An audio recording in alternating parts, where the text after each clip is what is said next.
Ladies and gentlemen, please be upstanding for your Chairman of Council for the final time, Councillor Darshan Sangha. Thank you.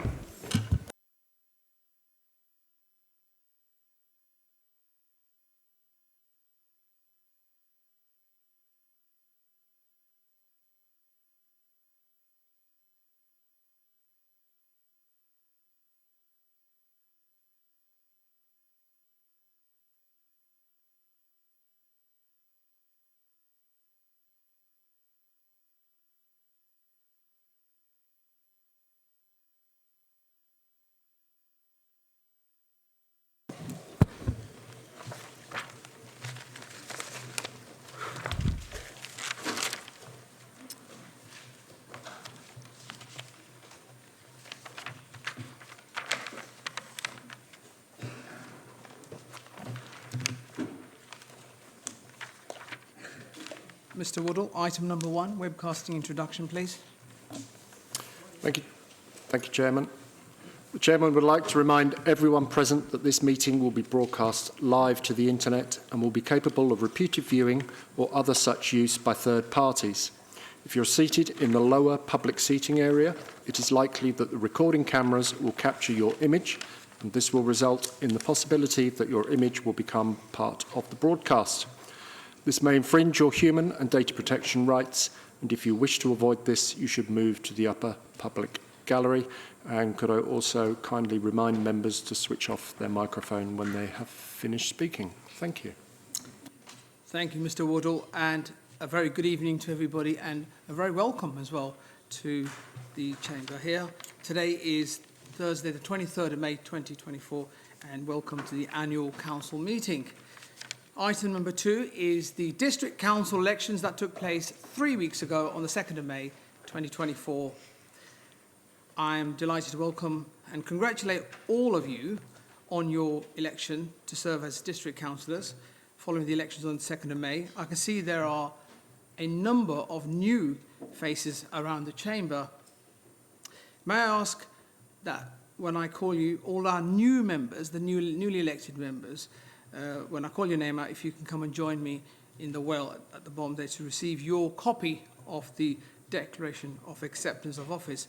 And can I also congratulate all the councillors that are returning here as well, the re-elected councillors. It's lovely to see you all back here. So I will now make my way down to the well. Are you going to read the names? Yes, so the following councillors are joining the council. So I've got Barbara Cohen, Bob Church, Edward Bernard, Mandy George, Rashni Holden, Will Kaufman, Arish Ardakani, Shari Rackham, Graham Wiskin, Tom Bromwich, Mary Dadd, Tippy Cornish, Sue Jones, Martin Morris.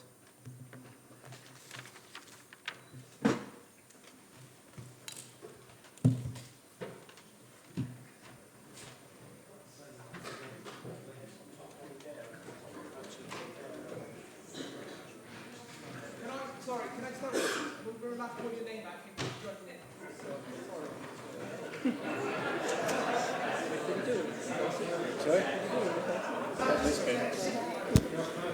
Ladies and gentlemen, it's quite overwhelming to see so many councillors trying to grab their certificate in one go. So one at a time, if you may, please. So if I can invite Councillor Barry Cohen to come and join me. So Barbara. Sorry. You can be seated first. No, sorry. No, let me restart again, yeah? Good evening, ladies and gentlemen. I will now be calling out the names of the following newly elected councillors. If you can join me in the well, I'll be presenting your acceptance of office. Thank you. Right, so the first councillor is Arish Ardakani.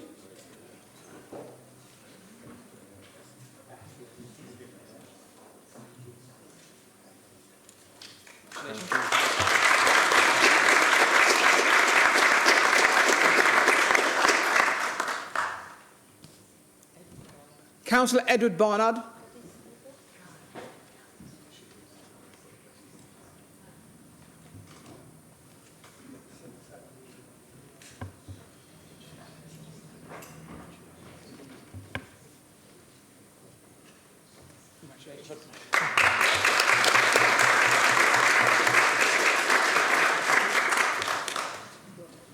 Councillor Tom Bromwich is not here. Okay. We've got Bob Church.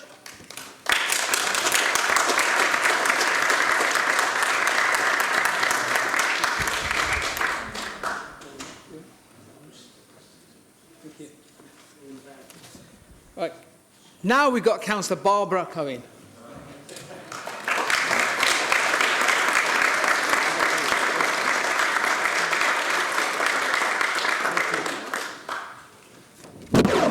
Councillor Tippy Cornish.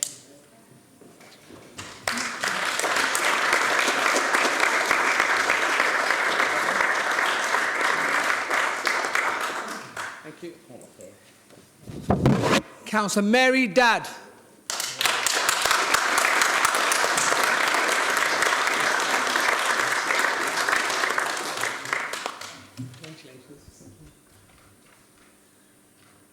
Thank you. Councillor Mandy George.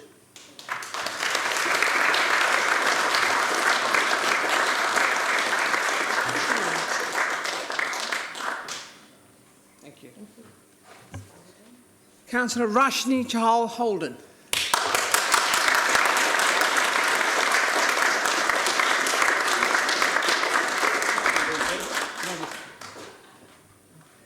Thank you. And Councillor Sue Jones. They'll come back.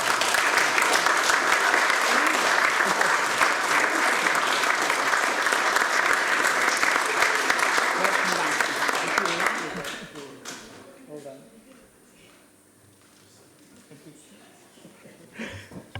Councillor Will Kaufman.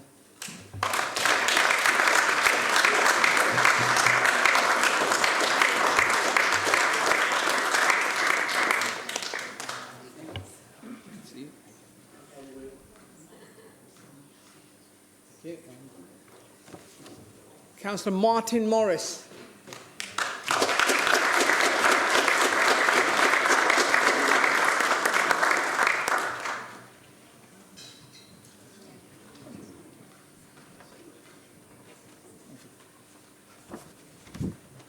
Councillor Sherry Rackham.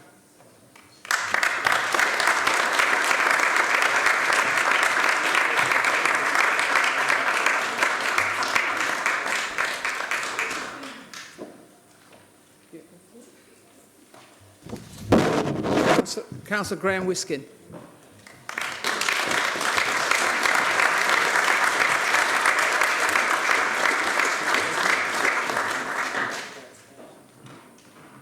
Thank you.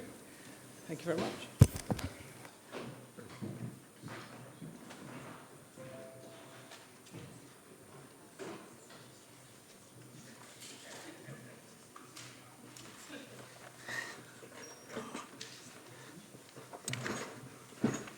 I thought that went very smoothly, didn't it? Thank you very much. So the next item is the most exciting item on the agenda, which is the election of the new chairman for municipal of year 2023-24-25.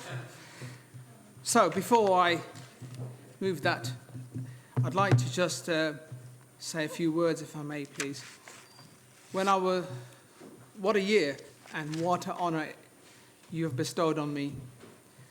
When I was elected to Epping Forest District Council back in 2017, representing my ward of Chigwell Village, I never imagined in my wildest dreams that one day I would have the honour of sitting here as the very first British Sikh chairman of the council.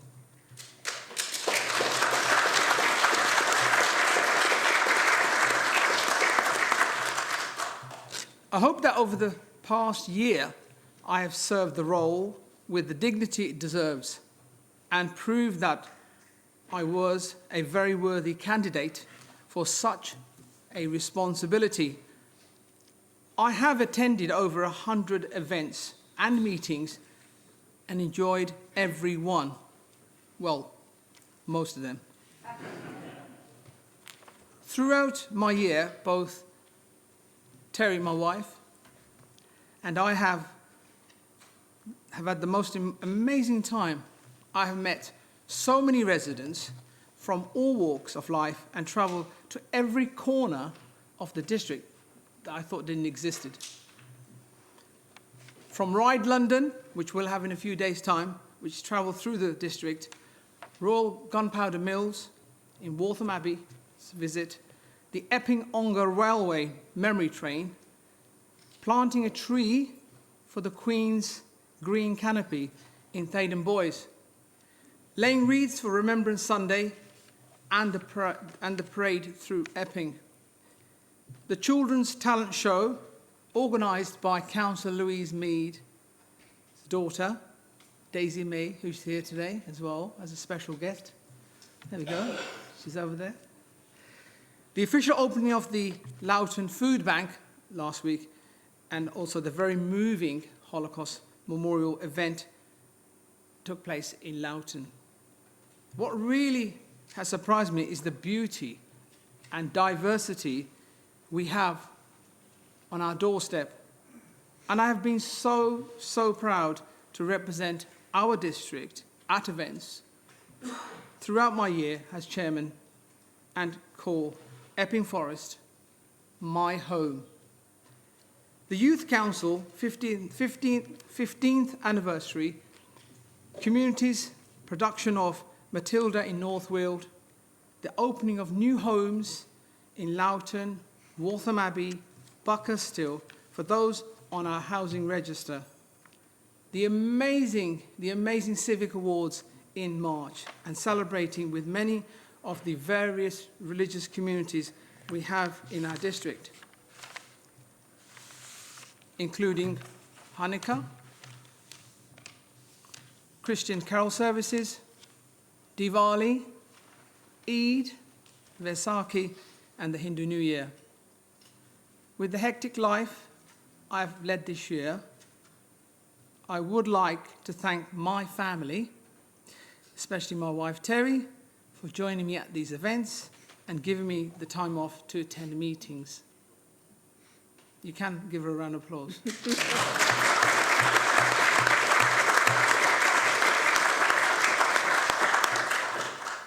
We've had some amazing experiences, such as the Scout Association event at Windsor Castle, and of course, having the opportunity to personally invite our Queen, Camilla, to visit the district when we were at the Royal Garden Party a couple of weeks ago at Buckingham Palace. My thanks must also go to Councillor Les Burrows, my Vice Chairman, in supporting me this year, and to all of the officers from Corporate Comms and Democratic Services, who have ensured that I've always been fully briefed and ready for the events I attended. I would also like to thank all for your support this year for my charity, Chigwell Riding Trust for Special Needs, a very loyal, a very local charity that celebrated its 60th anniversary this year. And talking about anniversaries, I cannot let this evening go without mentioning the fact that this year we celebrated, Epping Forest District Council celebrated 50 years of local government, and more especially 50 years of this council. We are all humbled to serve our communities as ward councillors, and I hope that our newly elected councillors will also be proud to be part of this decision-making democracy and represent their constituents with pride. And finally, a thank you from the bottom of my heart to Councillor Chris Whitbread, the leader of this council, who had faith in my ability, and to you all for your support this year and for giving me an easy time at most of the meetings.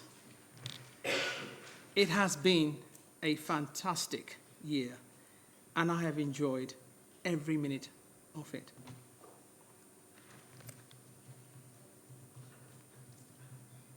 I cannot end this speech without a very, very special mention to somebody who I think I couldn't have done the job without. And that person has always been there to take the phone calls, to hold those meetings, make sure my diary's all there, proper, not overlapping. A massive, massive big thank you to our officer, Mrs. Pat Seeger.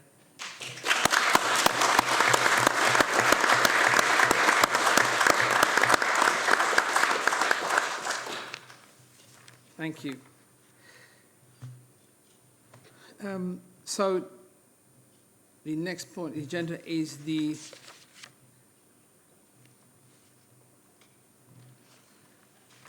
Councillor Chris Whitbread. Thank you, Chairman. Chairman, you can't move to the next point in the agenda without us paying tribute to your year as Chairman, which has been exemplary. You really have thrown yourself into the role of Chairman of our council in a very important year for us. And again, in that process of recovery in the post-pandemic period, you really have embraced the role of being Chairman and going out into our community and actually being an ambassador for Epping Forest, which is so important to us all. And I have to say, you mentioned the word pride on a couple of occasions. Well, you've really had pride in your service to our council. You've had pride in the communities that you've visited, and you have shown us how the role of chairman should be in what will be a new era for this council, building on our 50th anniversary and moving forward. So can I thank you for all that you've done? I know none of it would have happened without Terry, because I know she kicks you up in the morning and gets you going, and I know without the great officer team that we have here in Epping Forest, it wouldn't have happened. But you have done splendidly, and you have worked so hard for Epping Forest over the past year. I am really proud that you've had that role, and you've done so well, and you now deserve that year of rest that I keep telling you about as you get ready for the next challenge. Thank you very much, Chairman. Thank you.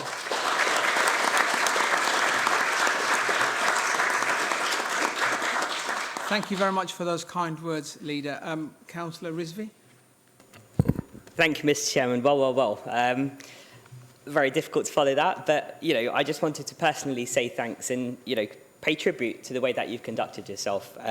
You've conducted yourself with the utmost dignity, professionalism and pride. And that's, a job which you've managed to stand out in representing us across the district.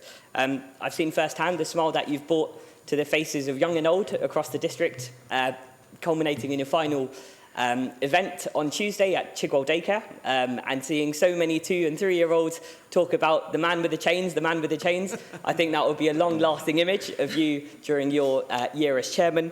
And, Mr. Chairman, I think you've made many highlights this civic year, but the one that stands out for me, and I think the one that probably stands out for many members that were present on that fine sunny morning in Waltham Abbey at the start of March, was the look on your face when we'd arrived back at the Civic, or the EFDC car parking place.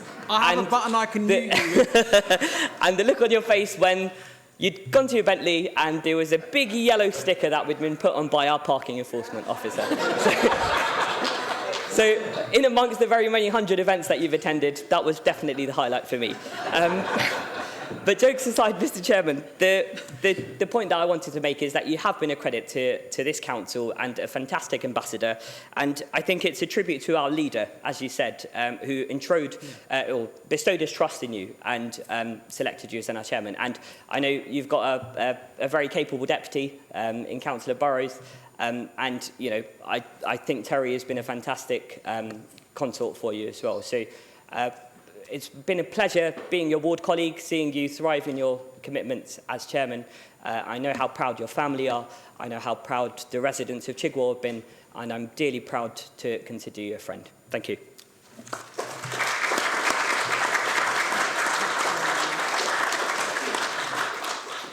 Thank you, Councillor Rizvi. You was my friend. Councillor Lyon. Thank you, Chairman.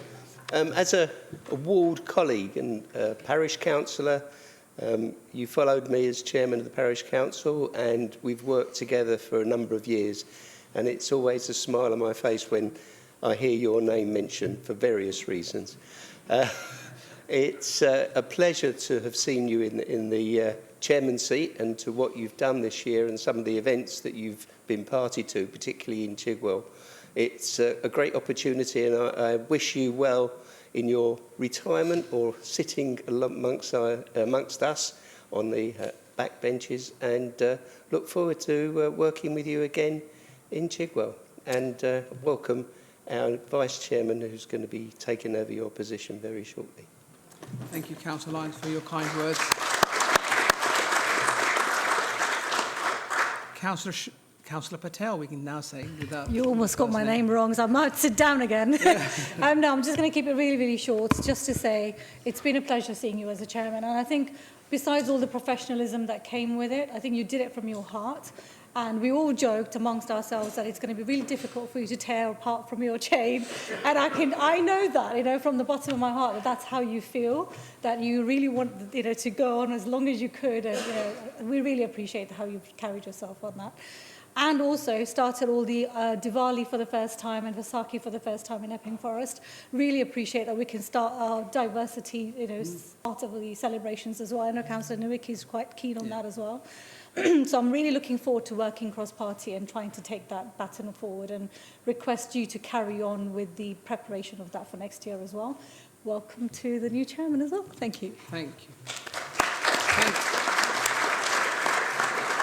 Thank you, Councillor Patel. Councillor Pond. Well, Mr. Chairman, I can't add to all that eloquence, but I can say very well done, Darshan, and thank you for serving for a year. I know it's time-consuming, and I know it's not an easy job. So you've done very well, and have you had the parking ticket framed?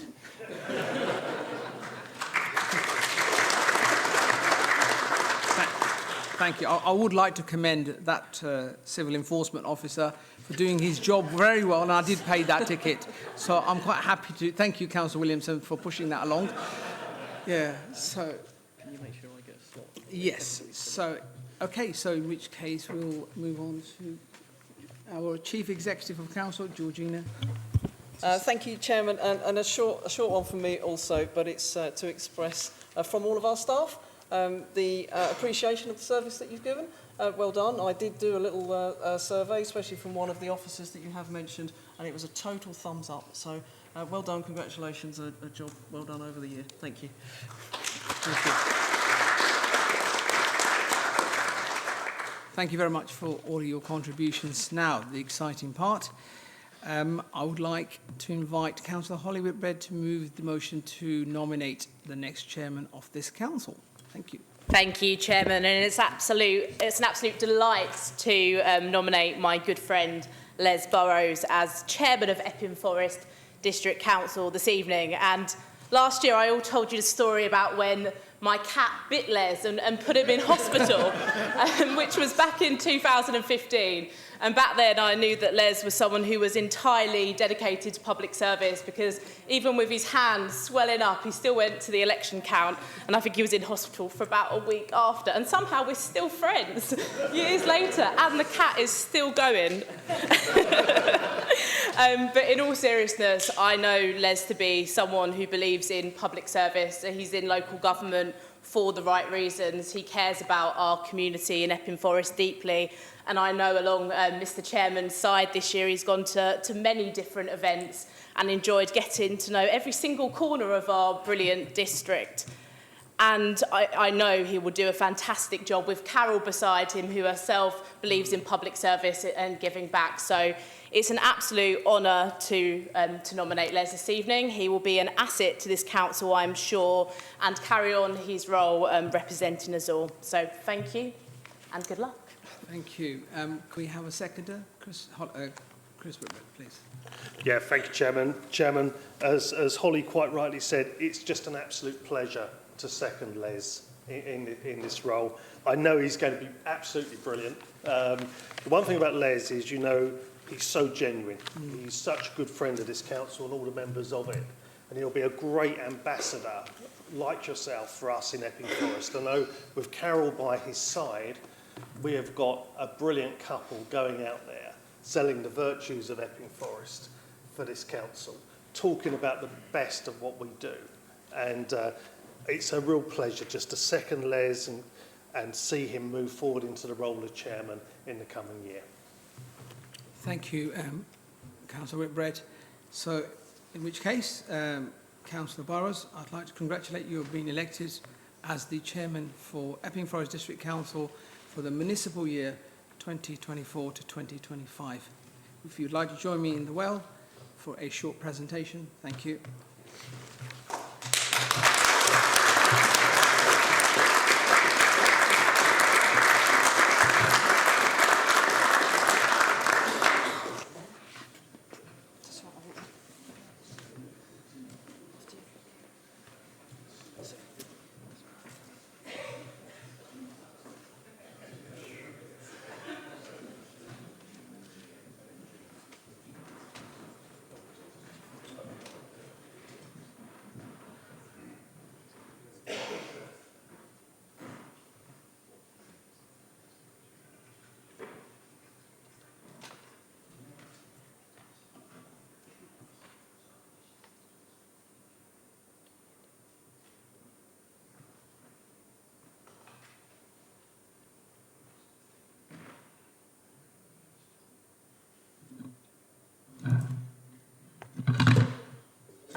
Mr. Chairman, congratulations. Before we move on, if I can have your permission just to give a bouquet of flowers as a show of appreciation to my officer, Pat Seeger. If you like, please come. Sorry. Yeah.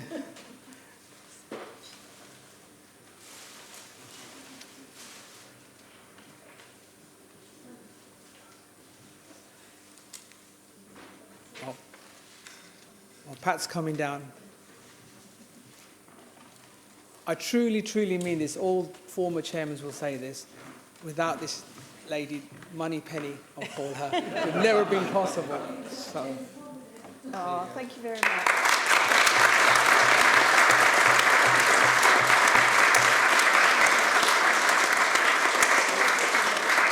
Thank you. That's good. Oh, I'm going to go.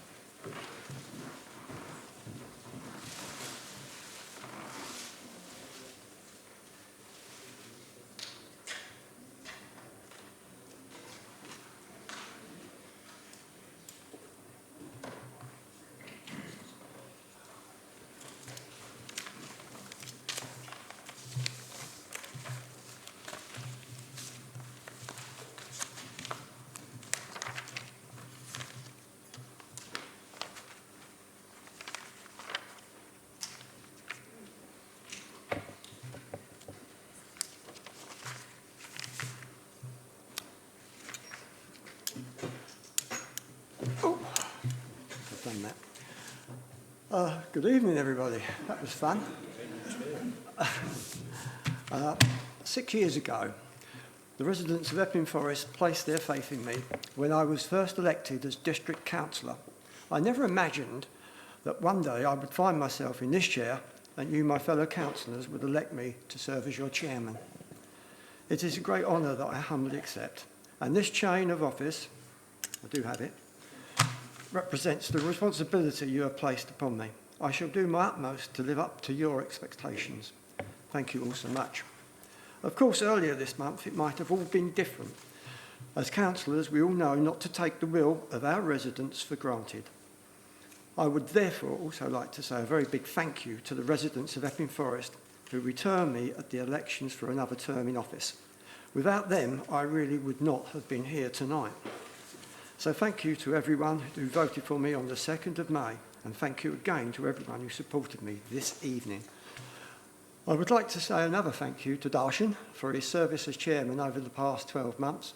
It has been a pleasure to support Darshan with his official engagements. Darshan, you have inspired me with confidence, and I hope I can live up to the high standard that you have set. I am very conscious of the duties and tasks ahead of me, and I look forward to the coming year.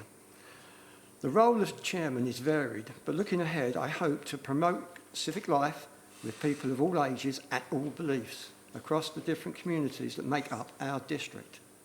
As the role of chairman is one of impartiality, I will try to be fair to all. It is my intention during my year as chairman to maintain the balance as required by my role as chairman and to represent my ward that elected me. I am taking the opportunity in line with Article 5.4J that I will be a voting chairman throughout this year. I will exercise my casting vote as necessary during the year when there is equality of votes or instances where I believe that my vote should be cast. I will of course advise the council of my intention to vote when this is the case. And also to mention that I would like to be addressed as chairman in the course of the year. So members, thank you once again for this great honour. Now we go to the appointment of vice chairman. Councillor Pond. Well, Mr. Chairman, let me be the first to congratulate you on your assuming the office. Members, canvassing. Quite a lot of you have been doing quite a lot of it recently, and quite a lot of you might be doing some in the near future as well. Well, you all know about canvassing. There are times when it's a joy and there are times when it's a bit of a chore, especially on a cold April evening when it's beginning to sleet and drizzle of sleet and so on. And I remember in the County Council election of 2013, there's a little memory of it, me and my colleagues were canvassing in the England's Lane and Goldings Road area of Loughton. And someone, I'm not sure whether it was Caroline or some other canvasser, said to me, oh, come on, we've got time to do Lower Road as well. Lower Road is a sort of cross street that connects the two. And I said, oh, that's all right, I'll knock on the door of our old pal Roger Barker, who was he's not a councillor, but he was a trustee of the Lopping Hall and a well-known figure in the town. And I duly knocked on Roger's door and had a bit of a chat about him, about various thespian activities and so on, when the door next door opened. And the door next door was quite a tall lady on déshabillé who said, you know, I'd like to take some interest in the LRA and eventually I wouldn't mind serving on the council. And that person was Louise Mead. And of course I jumped with alacrity at that offer because it's not very often that you don't have to seek candidates and they come running to you, especially in a canvassing exercise. So that was a long time ago, but Louise was duly elected and I think has proved an ornament to the council in terms of her contributions and her generally sunny personality. And of course she had with her Daisy May, who was much smaller then than she is now. So, it gives me great pleasure, Mr. Chairman, in suggesting for Vice Chairman for the coming year, Councillor Louise Mead. Thank you.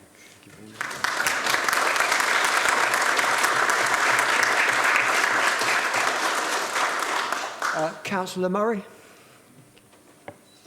Thank you, Chairman. As this is the first time I've spoken tonight, it won't be the last, but this is my first. Can I welcome you as the new Chairman?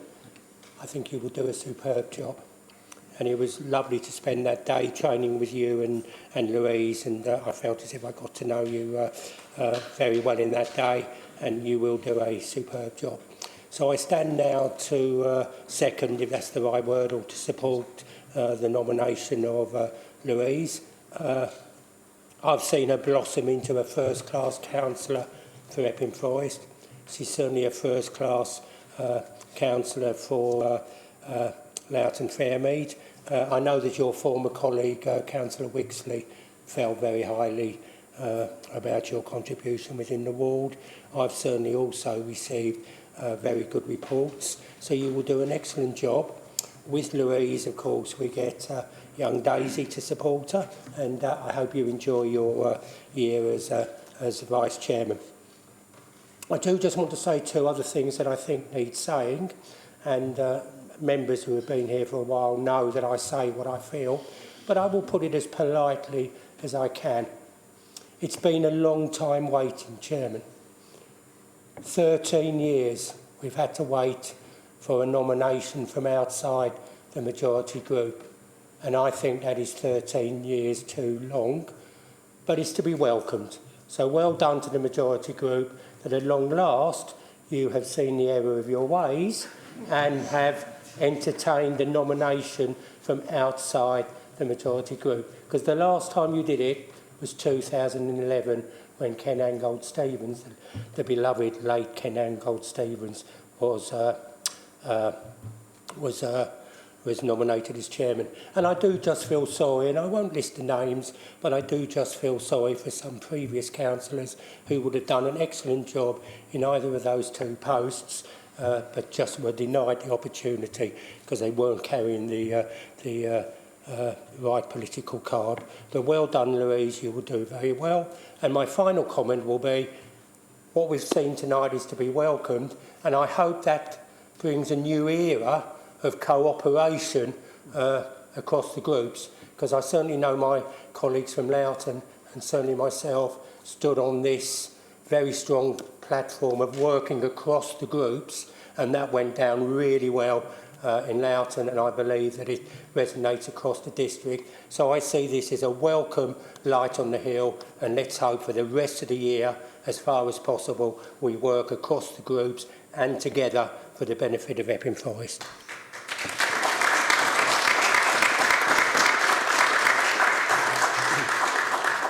Thank you very much, Councillor Murray. Much appreciated.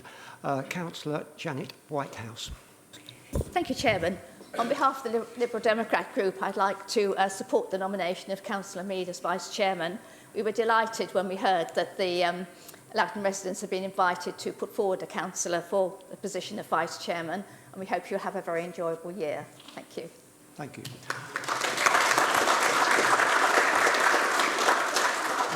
Councillor Chris Whitbread. Thank you, Chairman. And Chairman, we likewise welcome Louise into the position with her lovely daughter as consort. From her point of view, I think it'll be a wonderful year, and I'm sure Louise, in the fullness of time, will make a brilliant Chairman of Council to follow yourself next year. So welcome to the role. I know you're going to be brilliant, and I think from the point of view of this council, it just brings that added dimension to what we are and what we want to be to our communities. Thank you. Thank you.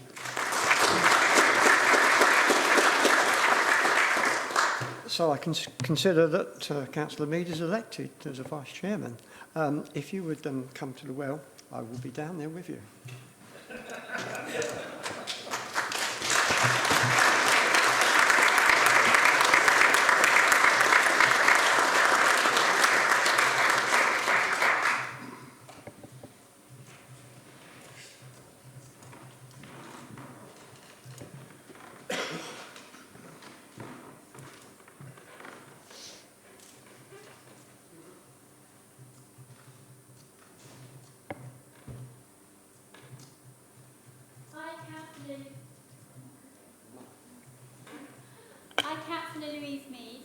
having been elected to the office of Vice Chairman of Epping Forest District Council, declare that I take that office upon myself and will duly and faithfully fulfil the duties of it according to the best of my judgment and ability.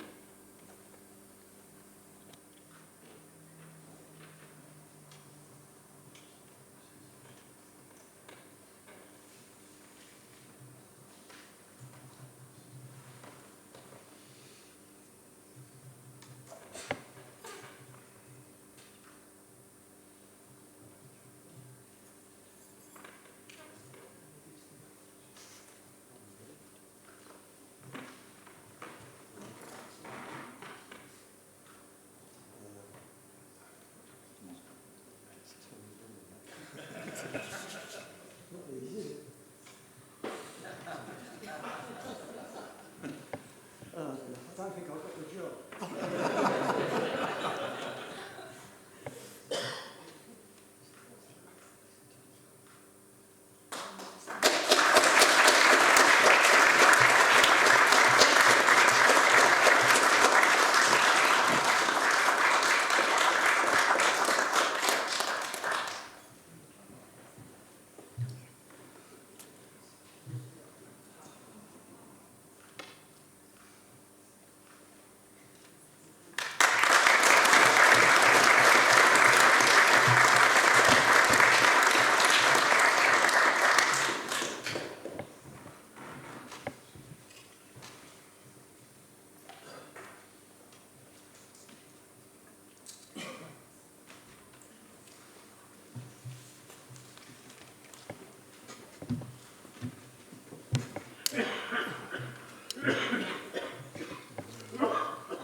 And now can we have... I was going to say a few words, but I just think my notes with me.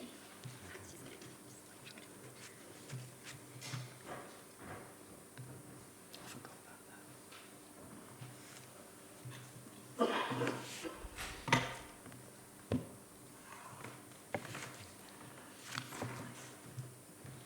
And now can we have apologies for absence, please? I'm just going to say a few words first. Okay. So I just want to say thank you very much for putting your trust in me to be your Vice Chairman for this municipal year 24 to 25. I feel privileged to have been elected as Vice Chairman in the district that's so close to my heart, where I grew up and went to school. And it's also very special that I'm actually the same age as Epping Forest, almost, District Council itself, who celebrated its 50th birthday last month. I was also born in the 1970s, so it's quite apt that we've actually grown up together.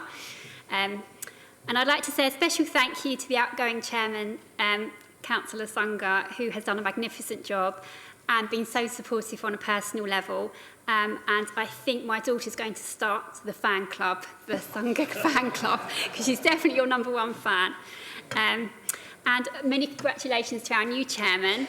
I'm here to support you and in every way I can during your special year, and I look forward to working with you.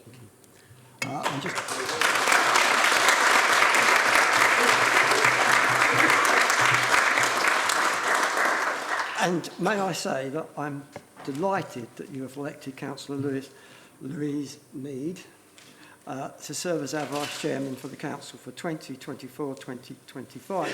Councillor Mead, can I ask you to join me in the well? And I've got mixed up there. So, right, thank you very much for that. Apologies for absence, please. Thank you, Chairman. We have apologies from Councillors Hadley and Parsons. Thank you very much. Chairman. Right. Yes, Councillor Morgan. I do believe Councillor Bombage sent his apologies too. He said that he'd emailed in apologies.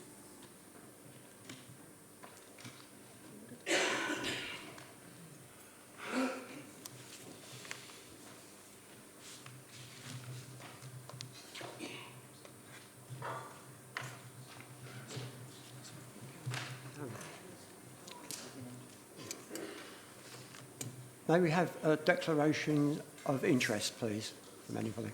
From councillors? No? No? None? Thank you. Can you approve the minutes, please, of the meeting held on 9th of April 2024? The next meeting, sorry. Right, announcements. Chairman's announcements. Chairman's announcements. Number 8 on the list. Members, I only have one announcement I would like to make, and that is that confirm that I will be supporting Essex Air Ambulance as my chosen charity for my term of office. It also operates from North Weald Airfield, and North Weald is my ward 1. Thank you. Members, item B on this is, members, as you will note from the agenda, there is a list of names of those former councillors who did not seek re-election or were not re-elected. I would also like to include in this part these councillors mentioned under item C who are due to receive a long service award. Unfortunately, our long service award recipients are unable to join us tonight. I will be inviting Caroline Pond, John Phillip, David Wixley, Heather Brady and Helen Kane to join me later in the Chairman's office, where I can present their award to them personally.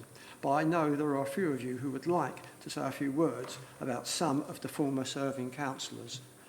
Councillor Chris Whitbread. Thank you, Chairman, and thank you for giving us the opportunity to say a few words, because there are many councillors on this list that deserve a mention, and I know other groups will do likewise as we go through the evening.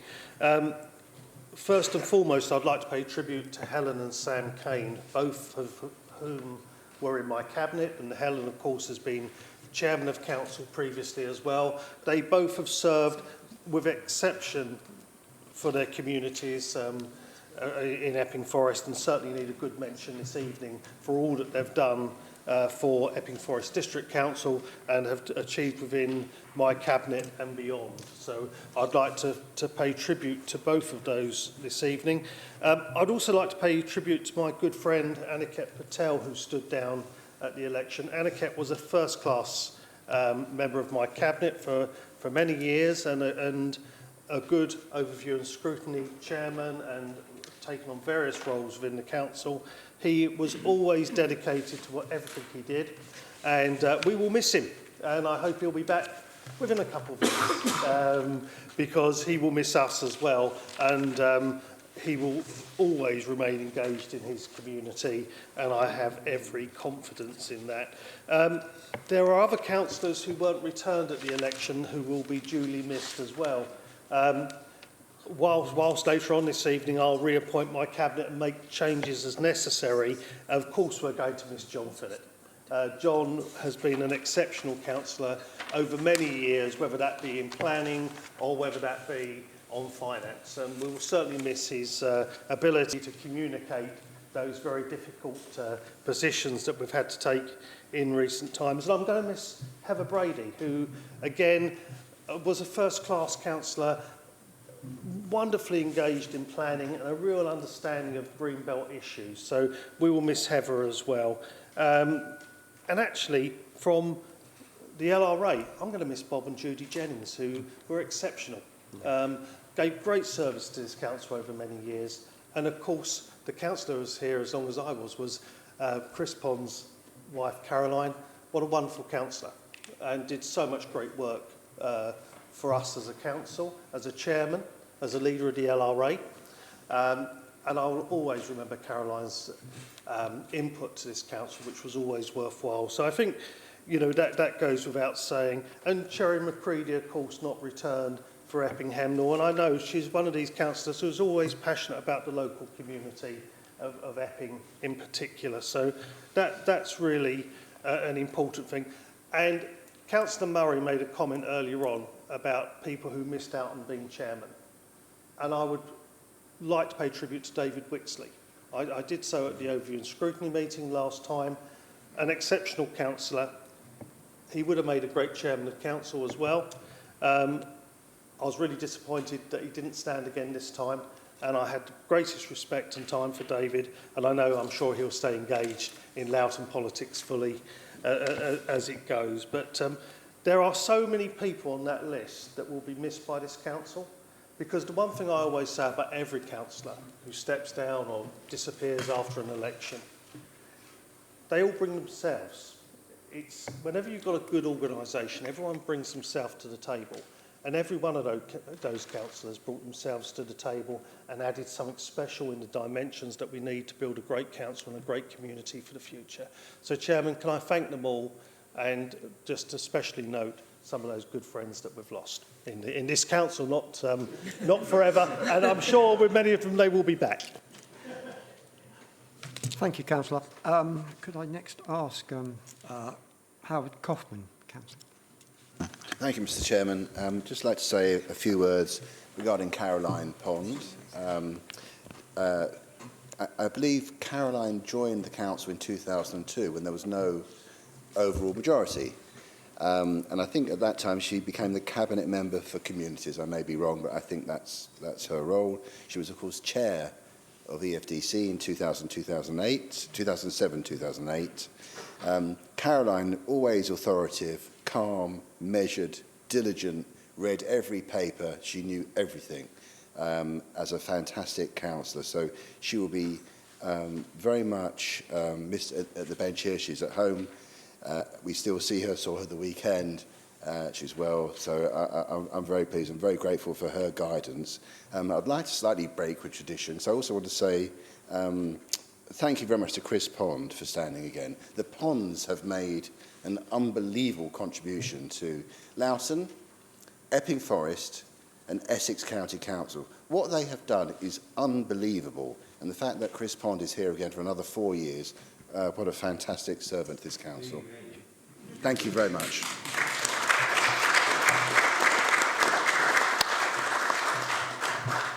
Councillor Sherry Rackham. Thank you, Chairman, I should say, and congratulations to both yourself and to the Vice Chair this evening. I'd just like to ask the Chairman of the Council to note our collective thanks to those councillors who stepped down at the election earlier this month, and also those who were not successful in securing re-election. I've worked with quite a lot of these councillors, and I'd like to particularly mention again David Wixley, who was my local councillor and was amazing, and Caroline Pond from the LRA, obviously Sam and Helen Kane, John Phillip, who will be a real loss to this group and to the council, and to Simon Heap from the Greens, who no one's mentioned.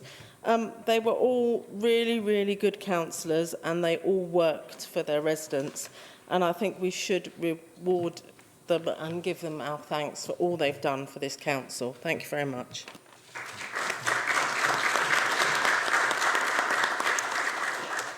Councillor Murray.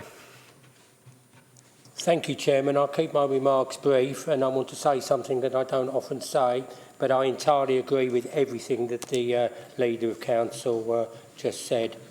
So I want to be associated with those. I particularly want to reference Councillor Caroline Pond. I think everything that needs to be said has been said, but her contribution has been immense. And then there's just a couple of others. Simon Heap has got a brief mention, but I do want to thank Simon, because what I quite liked about Simon was he never quite knew what he was going to say. And it always had a slightly different kind of angle to it. And that's quite useful on most occasions. And then another member that hasn't been mentioned, and I really like the contribution of this member. Very quiet, very unassuming, a thoroughly decent man. And you're looking at this list and thinking, well, who can that be? Well, that was former Councillor Peter Bolton.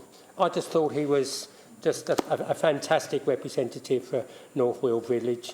I know my sister has lived in the village for many years, and she won't mind me saying she's not a Tory either, but she had a very high regard for Peter, and I know a lot of people in the village did. A lot of the other members, I have emailed personally what I feel about their contribution, so I'll leave my remarks there. Thank you very much for that. Councillor Mead.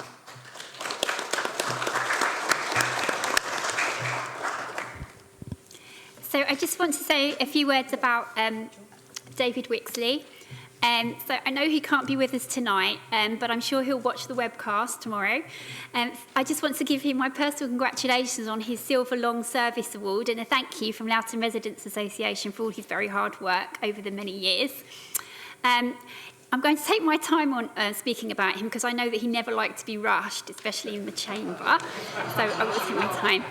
So David's been my ward colleague in Fairmead, Loughton, since 2014 when I joined as a new district councillor. So I'm going to miss him so much as a colleague, but I'm so glad that I've had 10 years of support from him and I have really learnt from the best.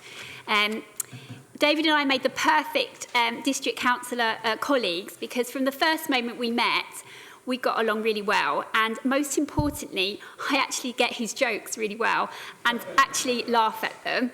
And there are a lot of jokes he makes, but we both laugh at ourselves as well, which helps. So he's always been there, always reliable, knowledgeable, supportive, intuitive, and caring about his ward. He cares about everyone he comes across, and he has a deep affection for Fairmead Ward, for Loughton, and the whole of Epping Forest Council. He's a deeply caring man who wants the best for everyone. He's worked tirelessly for residents in Fairmead Ward around various issues, and I know the people he's helped have told me themselves how much they've appreciated his time and commitment to get things done. So just a bit about David out of the council. Many of you know that he loves football, playing and watching, but he also loves to walk, and he's run various walking groups around Epping Forest and taught his knowledge of trees and history of the area to many others. And he's very serious about recycling. So, for example of this is for a number of years we used to play tennis together. And when we first had our first game, he appeared with a 1930s wooden tennis racket. I think it was his dad's. And I thought it was a joke, actually. I thought he was not really going to use that. But it wasn't a joke. He actually won quite a few points with it, and he just brought that with him every time. But he's also got a deep love of nature. And I remember another time we found a bee on the tennis court, and he took about 20 minutes to rescue this bee. And he ended up saving it with his soap dish from his football changing bag, like an old-fashioned soap dish. But, and so he wouldn't give up until the bee was saved. So that's just an example of how his love of nature. So I know that everyone in the council gets along with David, and I think all those on Plan South will miss it when, at the end of the deliberations, we're just about to vote, and then he says, "What about the wheel washing?" So I don't know what we're going to do about not having him saying that. So, most of all, we'll miss hearing his frustrations about his council iPads, and I'm sure the IT department will be very bereft without him and his regular visits. But, you know, the thing about David, he says what many of us are thinking. I mean, we all have a similar feeling about the iPads. And what's amazing about him, he's so determined in challenging situations. He always admitted that computers are not his forte, but he's always carried on trying to fathom them, and he's determined and never gives up when the going gets tough, and that applies to his council duties and empathising with others who are finding things tough too. And just an example of his computer woes, during COVID, when we started meetings on Zoom, he was a bit worried because he wasn't sure how to use it. So my daughter, she was 9 then, she's really good at computers, so I remember the week before our first Zoom meeting, her relaying to me to relay to David on the phone how to download and use Zoom over a few hourly phone calls. And in the end, my daughter was still quite worried, so she emailed him all the instructions. She set up a practice Zoom, and then she saw his face, and he was so happy that he'd got onto it, and she was really happy, so it was a win-win. She gave her confidence that he'd taught him how to do it, and he was on Zoom, so that was brilliant. So we'll remain good friends, and I look forward to our yearly afternoon tea where we make him homemade cakes and his favourite topping of chocolate buttons on top. And I'm sure he'll still be arranging his wonderful Epping Forest walks, which I definitely recommend you join. And we still have our long conversations on the phone, putting the world to right and laughing at each other's jokes. So, David, you'll be sorely missed here at the district, and thank you for everything. I'm so glad I've made a good friend, and I know you'll still be working very hard on Loughton Town Council as a town councillor, and I know I can still go to you for advice, but I very much hope you'll enjoy your extra time to devote to your interests and maybe see you back here again.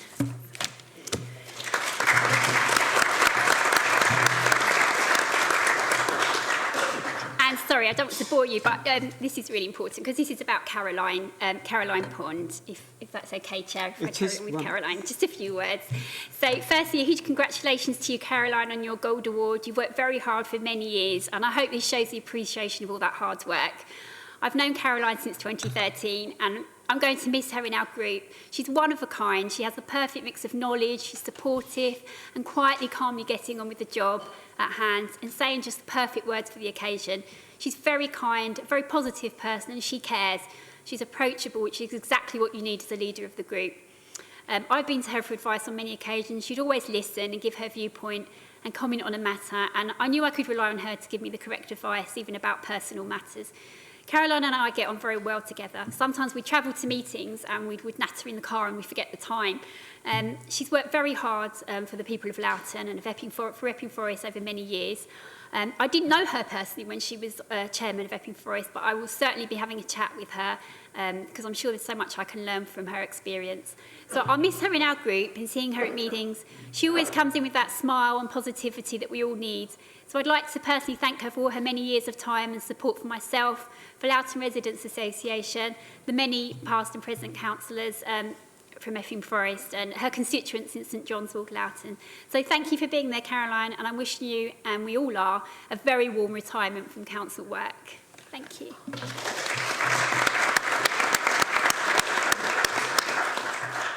Well, Councillor Mead, I think that must have been one of the longest Vice Chairman statements. But we'll check on that. Thank you again. Next up, please, is John Whitehouse. Thank you, Chairman. Congratulations on your appointment. As we've heard, it's a distinguished list of retirees, particularly this year, past group leaders, past chairs of council, past portfolio holders, chairs of audit, chairs over in scrutiny, collectively many, many years of service to the council and to the public, and we thank them for all they've contributed in their individual ways. And of course, by moving on, they free up space for new members to come on board and contribute their ideas and contribute their views. And I suppose that's an important thing for the council in the long term as well. I particularly wanted to mention Chair McCready, who I worked with closely as a ward colleague for many years. It was very strong views and very committed to the area that she represents, and indeed has a busy year ahead of her as Mayor of Epping, which I know that she'll enjoy immensely. And Councillor Leslie Payne, who served for a year, but very quickly built up relationships with officers, decided what was important to the residents of her ward and to her area, and sought and indeed achieved getting things done for that. We very much appreciate the contribution that she made, both to our group, to the council, and to her community, which I know she will continue to serve. Thank you very much, Chairman. Thank you very much. Councillor Rose Brooks. Thank you, Chair. On Sunday morning, when one's puttering around, I couldn't help but listen to Robert Halfon, who was doing an interview on Radio 4. And he described being an MP as not so much a job, but a way of life. But I think there are two people in this chamber for many years who it really was a way of life, and that is Sam and Helen Kane, because they not only did they run their own business in Waltham Abbey, but they were always available, had three great qualities really: integrity, approachability and great commitment, not just to the Abbey but to the district. If you wanted any help with anything, you could guarantee they would pick the phone, and if they happened to actually be doing something else, they'd phone you back very quickly.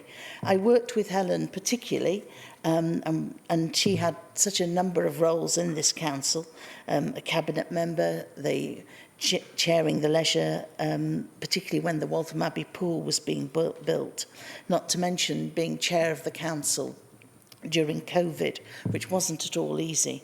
But I would like to say how much we've appreciated what they've done, and particularly it was very obvious that they really cared about the town they represented.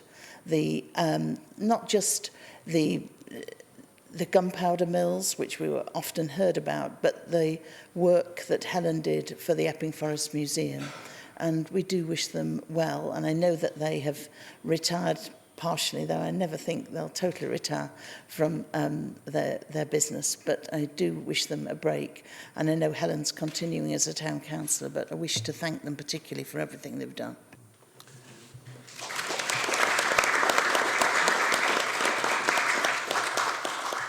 Councillor Pond. Thank you, Mr. Chairman. Well, I suppose if I were going to talk about Caroline, I'd have to declare an interest.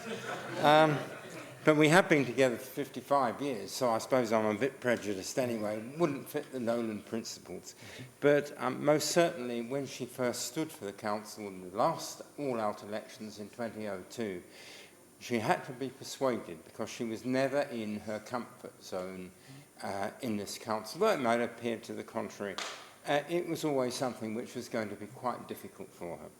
But really, I wanted to say a little bit more about David Wixley, but I don't. I'm not pleased that the Vice Chairman has stolen my punchline, because David was one of these people who was a details man, and I'm putting it nicely, but I could say a man who would seldom use 50 words when 500 would do. But he was a thoroughly good Epping Forest councillor. He's a thoroughly good town councillor. His heart and mind is in everything he does.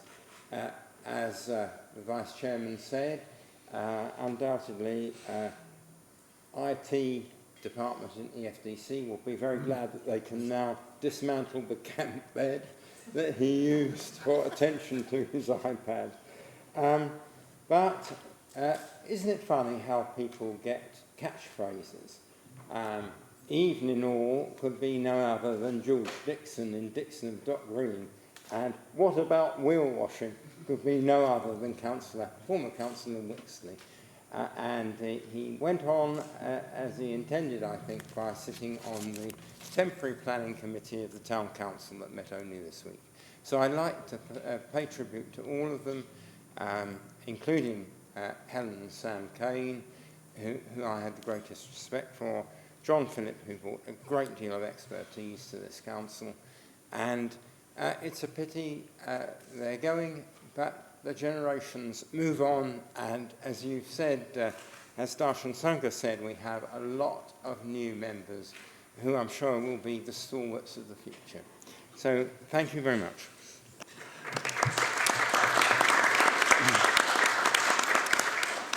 Thank you for that. Jodie Lucas. Thank you, Chairman, and congratulations on your appointment and to our new Vice Chairman as well.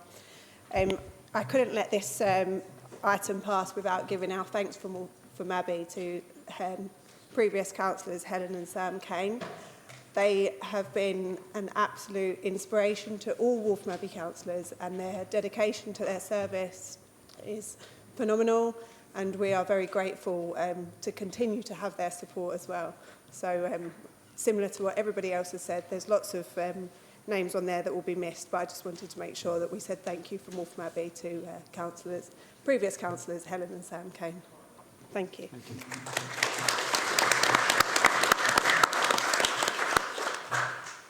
I think I don't think there's anyone else to speak, so we move on to item 9, report of the appointments panel, and I asked the leader of the council if he would take this, please.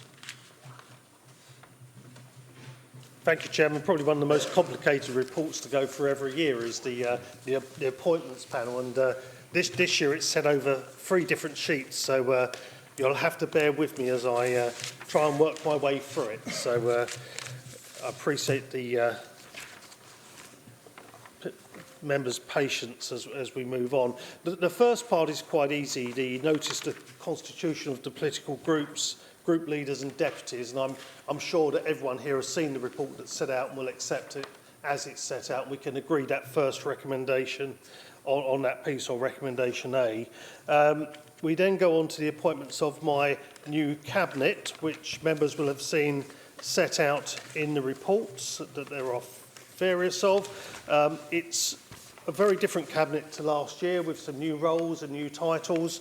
As I say, it's set out within the report. I'm delighted to introduce Tim into the Cabinet and Kaz, and to make some changes to it in different roles. Holly's moving on to finance. Ray has still got the tough job of contracts, which will mean that we've got the new waste organisation coming into being. We had the first board meeting last week, and Ray is going to be very busy because the most important thing that we deliver to residents is the collection of their waste, and that's going to be vital to us. Of course, we've got Shruti Patel, who's now moving into a transformation role, taking into all the customer piece and all the bits and pieces that are the main strands of transformation as we move forward.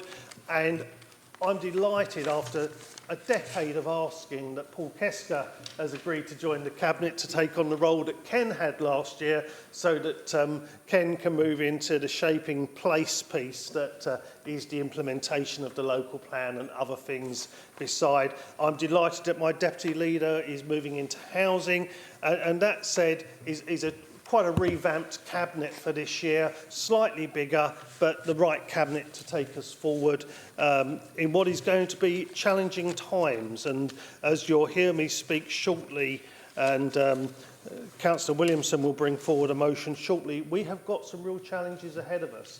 The first Cabinet meeting, which I will advertise to you, is on the 28th of May, and I would recommend that members take the opportunity, if possible, to attend Cabinet meetings and find out what's going on. We have some regular attenders, Councillor Murray being amongst them, but it would be great to welcome more councillors there. And to give you a flavour of the next Cabinet, of course, we have the PAS report on planning, and we have a report on the master planning exercises for Epping South and other exciting bits and pieces alongside those. So that is my Cabinet for the coming year and my appointments from that point of view. And obviously, I hope that members are happy to agree that. I'll take Councillor Murray.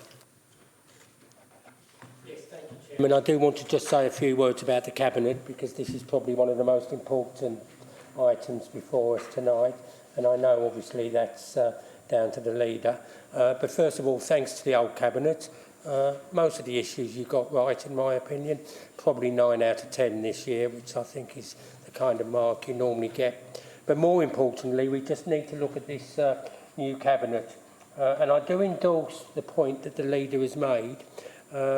It's good to see the new members coming on board. That's always good to see members that have recently been elected or had a few years' experience and they're now stepping up to these important roles. So, Councillor Matthews, I'll be watching your progress with real interest. Community health and wellbeing, can I say, as a newly elected member for Loughton Roding, very interested in that portfolio across the whole of the district. But I will be really interested in the initiatives, hopefully, that you will be coming forward for the Oakwood Hill Estate, one of your key priority areas. So can I stand here tonight and say, put into your mind, Oakwood Hill Estate, please? I think the point I would make to new members is that it is the Cabinet that really makes the key decisions of this council, and that's the model we've accepted.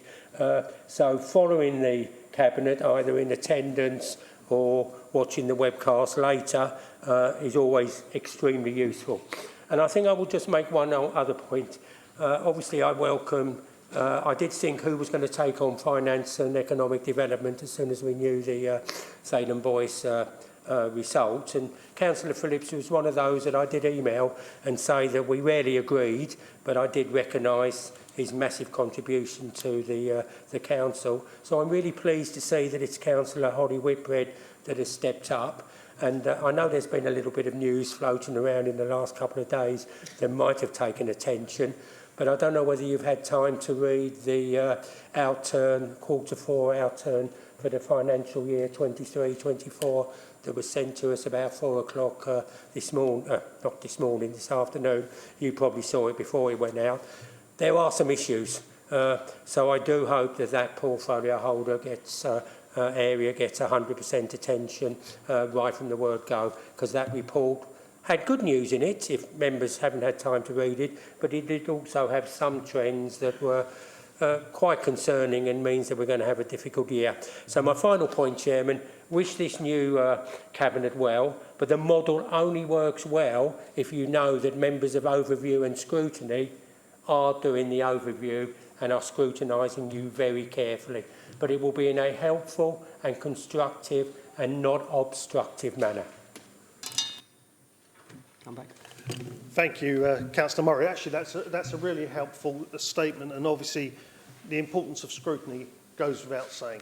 I think one of the things we've done over the past couple of years is improve the level of scrutiny, and I think the budget process last year was a stronger process because of scrutiny's engagement in it. And of course, I thank the previous Cabinet. This is a different Cabinet, and it has some different objectives to it. And I pick out, for instance, housing, which some great work was done in the structural side of housing, and now the focus will go on to, as you said, Councillor Murray, some of the areas like Oakwood Hill and what we can do in those type of areas. So that goes without saying as part and parcel of this. And I have to say, one of the things I'm really pleased about this Cabinet already is it's hit the ground running, and there are already conversations going on. And I know, for instance, Holly has already been speaking with the finance team around the outturn figures and such, because that's fundamental. And one of the biggest challenges of local government, and I know this more than anyone, is around finance. Finance and planning are the two key areas where we need a really strong focus in the year ahead. Along with all the other important things that we do around the community, I have to say, local government has gone through a tough time on finances. We're recovering from the pandemic, but in particular for district councils, of course, one thing that the pandemic really hit was our revenue streams. Car parking has never improved to the levels that it was prior to the pandemic. Our revenue streams are not what they were prior to the pandemic, and those are the real challenges ahead. So I'm, for one, never ever stop worrying about the way forward for this council. I remember the past, I know what we've got to go through, and I know what the future looks like. So we'll be very switched on to that. So members, you've had before you the Cabinet. There is a fuller report that will come out following this that actually tells you what these roles will actually cover, and we look forward to taking questions at the next full council after this one. Members, with that agreed, I hope we move on to the actual appointments of membership and chairmanships of committees and such. And before we actually get underway, there is an additional amendment that we want to bring forward this evening that relates to planning, and Plans East in particular. You would have heard me mention already that the PAS report is coming to Cabinet on the 28th of May, and this report is really, really important to this council, because I am sure you agree with me, it is vital that we maintain control of our planning decision making within this council. And there is a threat to that, and it's contained within that PAS report, and you need to read it and you need to be aware of it, and there will be a special full council to discuss it, because it could undermine our planning decision making in the future if we don't get it right. The decisions on planning committees this evening are interim. By the time we get to the autumn, we need to have in place a new committee structure, and it will be different to what it currently is. That will go through the full process this council requires, which will mean all of the council being engaged. It will require the Constitution panel to be engaged, and then it will require a full council decision. And I always say with planning, it is a full council decision, because that's where the importance of planning lies, is with all of the council. It's all of us involved.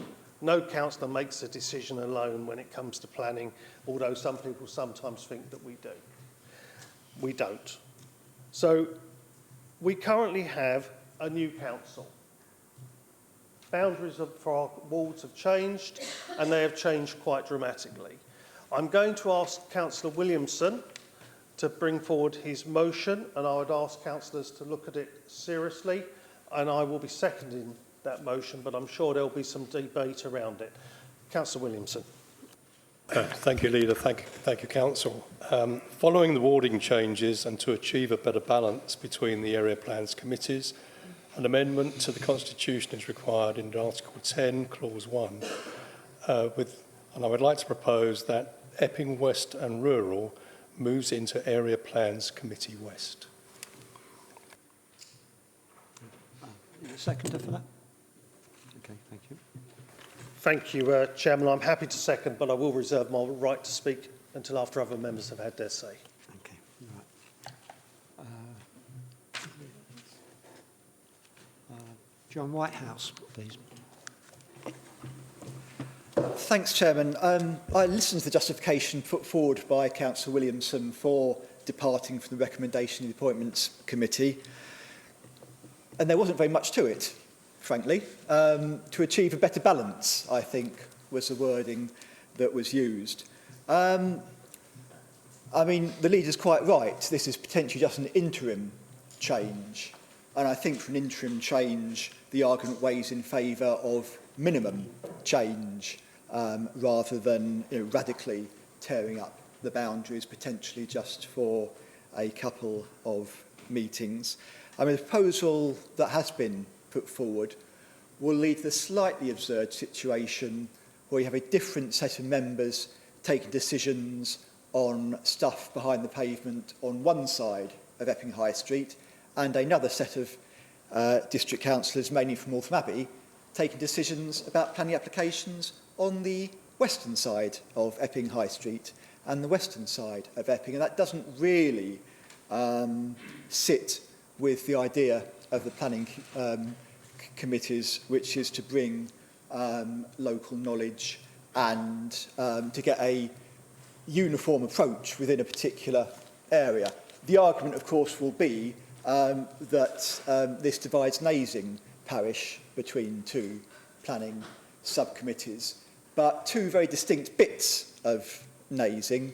Broadley Green is not the same settlement as Lower Nazing, and indeed they are in separate wards. And there are many fewer planning applications that come forward from Broadley Common, Bumbles Green, Nazing Common than do come through from the west part of Epping.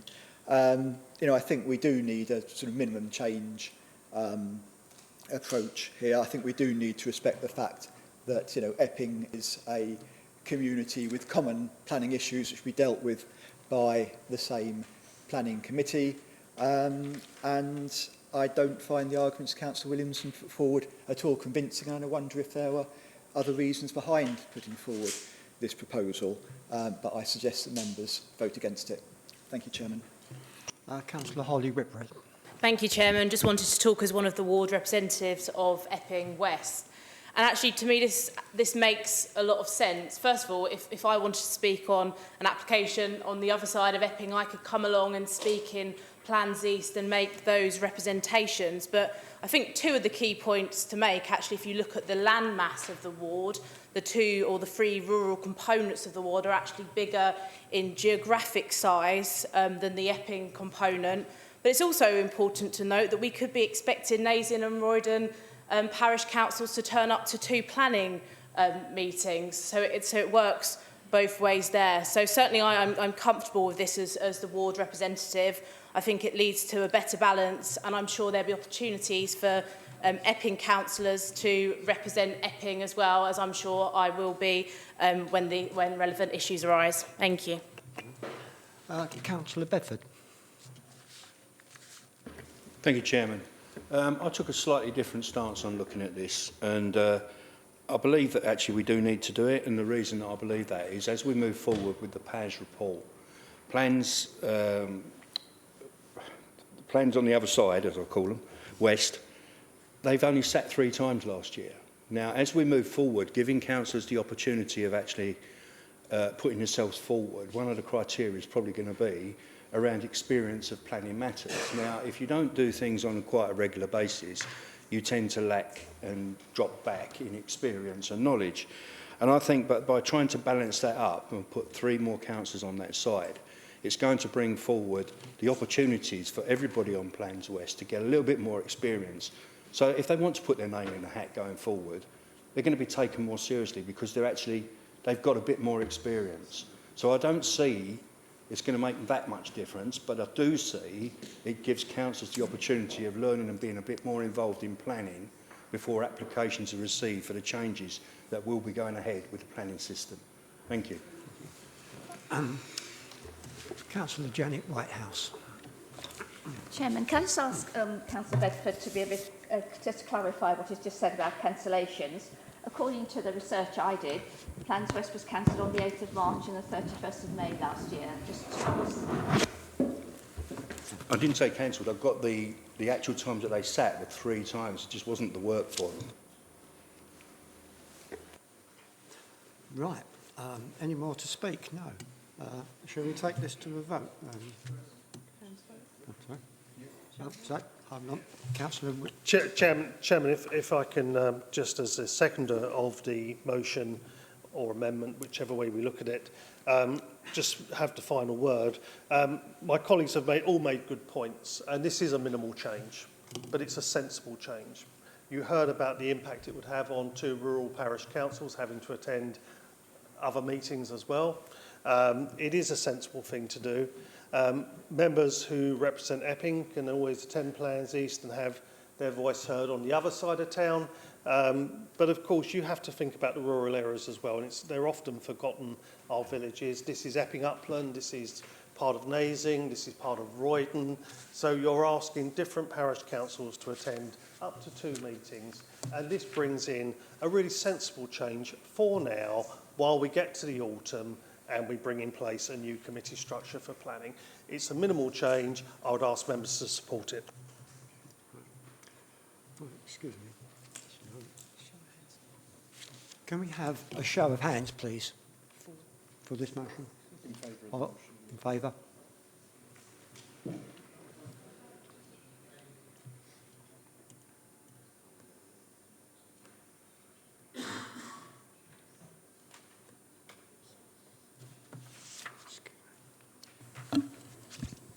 (29), Chairman.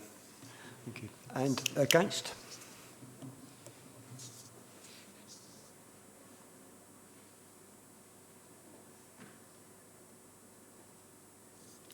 (13), Chairman. I would say that the motion is passed. Thank you, Chairman, and thank you, members. Whilst, therefore, we can move forward on the arrangements for future committees, we have as set out in the papers, we have Area Plans Subcommittee East, which obviously the numbers are now altered. The Conservative group are putting forward Richard Morgan as chairman, and vice chairman is Mary Dadd. Can I take that as being agreed? Thank you. We then move on to Area Plans Subcommittee West, which is now adjusted with the 3 additional members, which brings us all into parity on the number of members as well for East and West. And I'm putting forward on this Steve Heather as the chairman and the vice chairman as Dave Stocker. The membership with the additions is as set out. Can I take that as agreed? Agreed.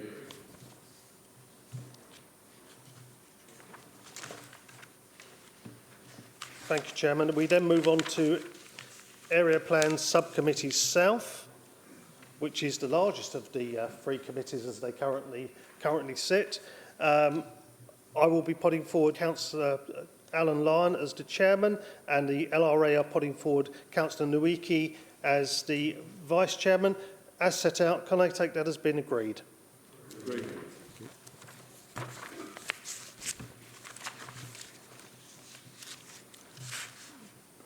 Chairman, set out on page 21, we have the Audit and Governance Committee. At the current time, there are 2 vacancies by the Conservative group that need to be resolved for the next full council, but I currently have down Councillor Ian Hadley. The Liberal Democrat group has down Councillor John Whitehouse, and the LRA has Councillor Michael Owen down as their representative. Obviously, the chairman of that committee is decided at the first meeting of the committee each year, which also has independent members. Chairman, can I take that as agreed as it is for now? But obviously we do need to make sure the other appointments are made at the earliest opportunity at the next full council. Agreed. Thank you. Then let me move on to another paper. I said I was flipping between papers this evening. We then move on to the Constitution Working Group, which you can tell from the last discussion we had is going to be a very important group very quickly this year.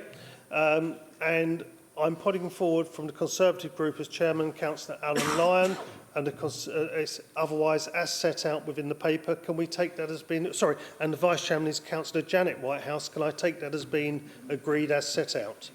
Excuse me, madam. Sorry, Chairman. We also have a nomination from the Green Group of Councillor Gabbett for the Constitution Working Group. Thank you, Mr Woodall. Can we take that as being agreed? Agreed. Thank you.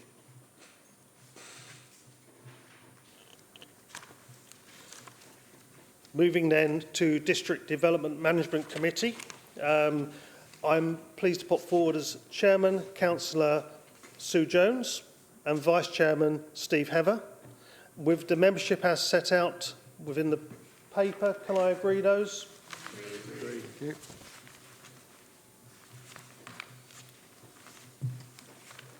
We then move to the Licensing Committee. I believe they are all set out correctly. I believe Mr Woodall may just give me an update on some of the chairmanships, and of course Councillor Pond was waiting to come in. Councillor Pond, if you... Thank you, Chairman. I just wanted to put forward as Vice Chairman, Councillor Mead.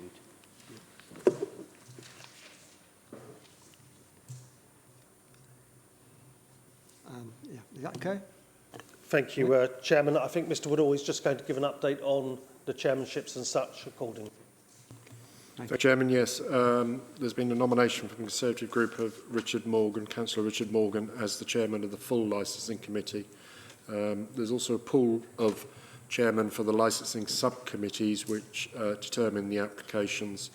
So in addition to what you see written, the Conservative Group have put forward Councillor Richard Morgan, Councillor Darshan Sangha and Councillor Paul Kesker. The only other issue is whether Councillor Gabbett wants to retain her nomination for licensing as well. And she's nodded, so she does. Councillor Whitehouse.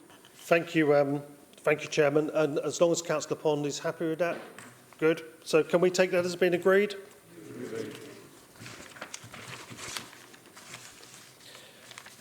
We then move on quite late in the evening on to overview and scrutiny, as we've just said, with Councillor Murray, one of the most important committees on the Council.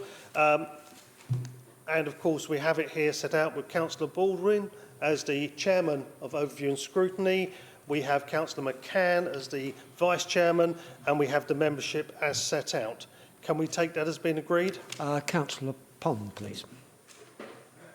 Chairman, just to play to strengths, a swap of two councillors so that Councillor Wakey will sit on communities and Councillor Wiskin on ONS, if that is agreed. Councillor Whitbread. Thank you. So if that's agreed, that's all very good. Then we move on to the Communities Scrutiny Committee, which has 11 members, as set out in the paper.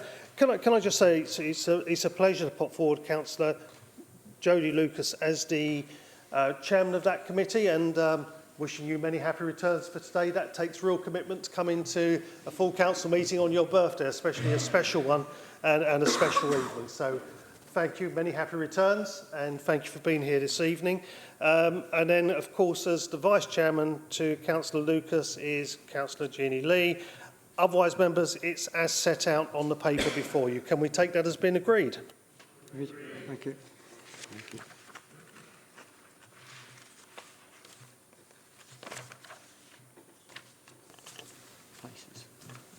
Moving forwards onto the Place Scrutiny Committee. I'm putting forward Councillor Joseph Parsons as chairman and the vice chairman is Maria Markham. I think what Councillor Murray said actually early in the evening, what I have seen with these committees is a brilliant opportunity to bring forward succession planning. Cabinet beware. These people are coming up quickly behind us. So you've got the membership set out on the paper. Can we take those as being agreed? Agreed. Meetings that rarely ever get called, thankfully. The Standards Committee, I don't think I've seen it called for, at least a few years, but an important committee all the same. Members, you have them set out before you with Councillor Bob Church as chairman and Councillor Amos as vice chairman. Can we take those as being agreed? Thank you. We then move on to the Senior Management Selection Panel, which I certainly don't want to be meeting anytime soon with our brilliant team of officers that we have in this council. I would put myself forward as chairman of that, as leader of council, with my deputy leader as my vice chairman, and it's as set out. Can we take that as being agreed? Agreed. Thank you. And the one that you definitely don't want to meet, I think it's only ever met once in my time on this council in 24 years, is the Senior Management Appeals Panel. It's as set out. I think the Liberal Democrat group is to make a recommendation. Councillor John Whitehouse. Councillor Amos, please. Thank you. With Councillor Amos in on behalf of the Liberal Democrats, can we take that as being agreed? Agreed.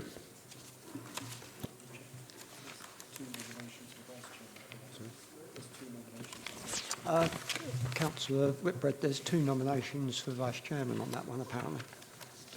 Okay. Right. So we go to the first vote of the evening. Strong. Thank you. Therefore, we don't go to the first vote of the evening. Thank you very much, Councillor Pond. Members, we now move to the outside bodies, and this is the one where we normally go on for hours deciding over small committees that unfortunately rarely ever meet sometimes, but we have, and I want to try and get through this with a degree of consensus if we can, without having to go to numerous votes. I'm a great believer on some of these committees that when we're dealing with outside bodies, we are an important functionary in our communities, and it's important that we engage with them. And I hope sometimes that the bodies that we're trying to work with will be a little bit flexible as well. Because there's a lot of members who do want to be members of different bodies. So the first one, I have down Steve Heather as the voting member and Maria Markham. Can we take that as being agreed? That's for the Epping Forest Citizens Advice Bureau.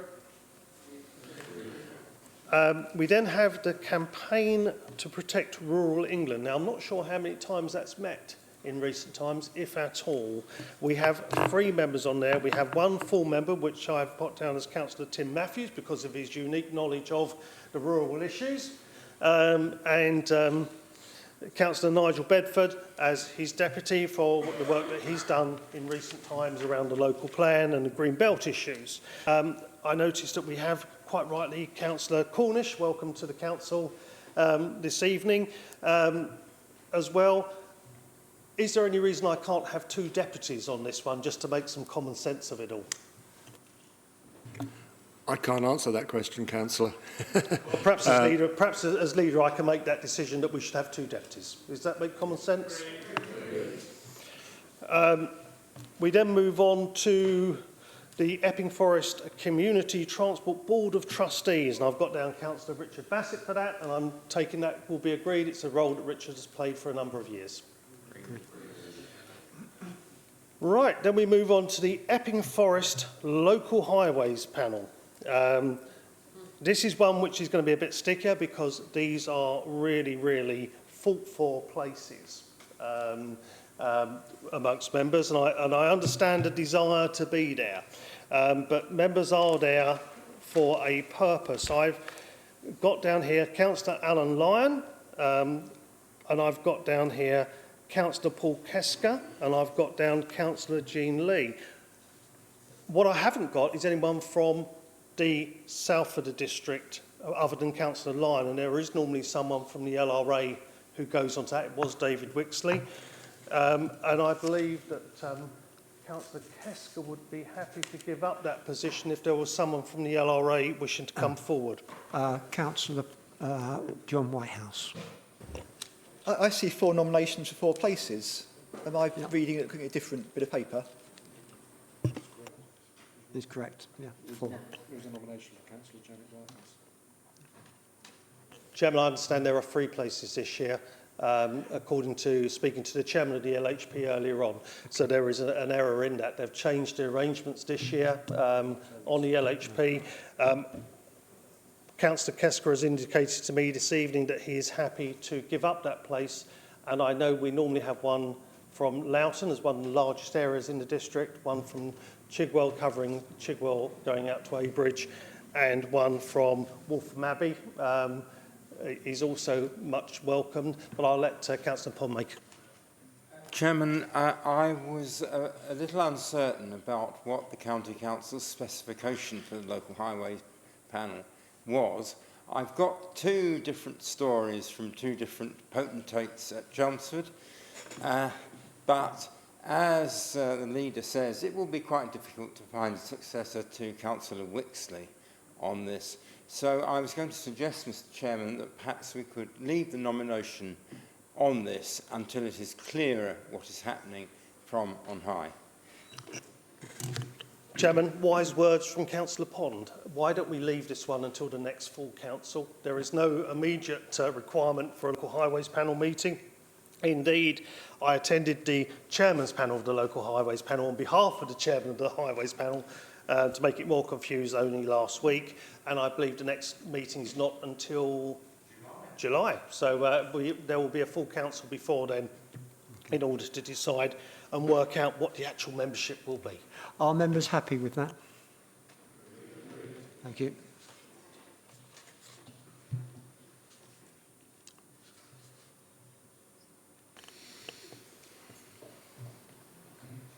Thank you, Chairman. And I have managed to bring a degree of consensus to this evening, and I'm sure Councillor Murray will welcome that as I move along. The next one is the Epping Forest Local Liaisons Group, which obviously has that connection to the forest, which we all love.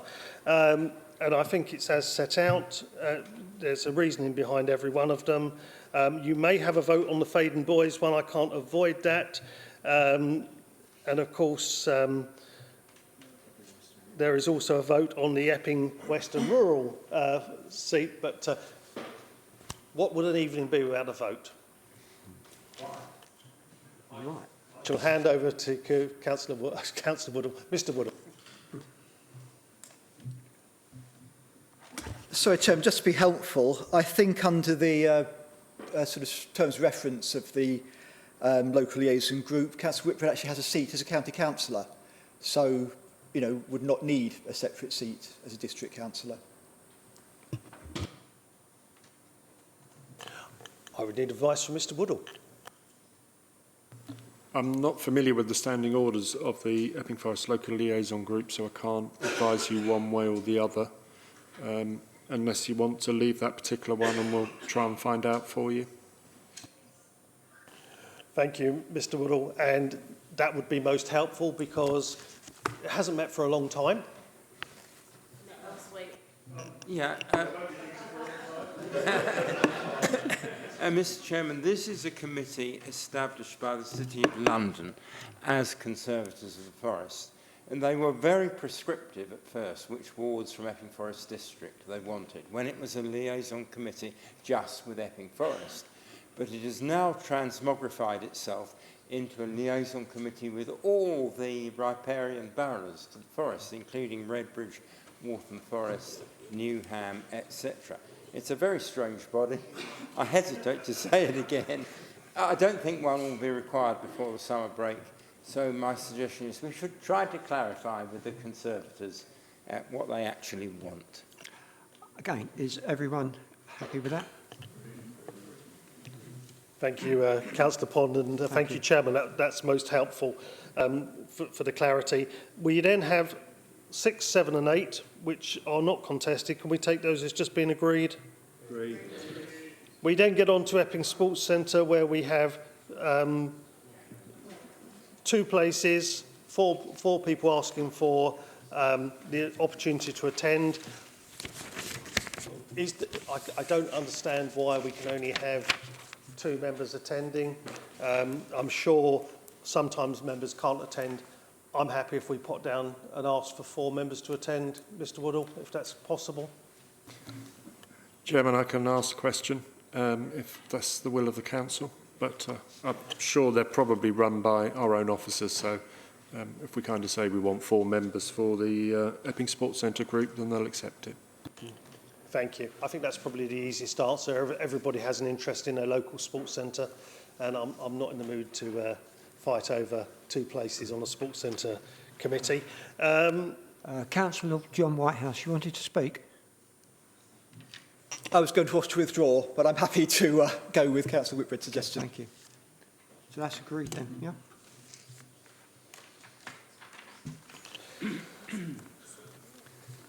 Thank you. So then we go on to the Epping Forest Local Council's Liaison Committee. I'm more than happy to have the additional member of Councillor Janet Whitehouse. I think that makes good sense. Can we just take that as being agreed? We've done it in the past. No, we're not voting on the leisure centres there. We're taking them as read. I think that's goes without saying. Outer North East London Joint Health Overview and Scrutiny Committee. We do require a vote on this one. It's because we've got Councillor Rizvi, who has a specialist knowledge of this area, and we have Councillor Rackham, so that one will have to go to a vote. We can't have more than 1 member on there. Okay, right. If we could please all in favour of, well, first of all, we want to vote on each one. So, Councillor Rizzi, how many people would vote for her?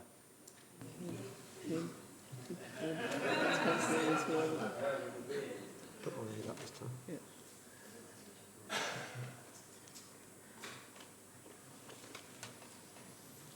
'27, Chairman. And Councillor Rackham.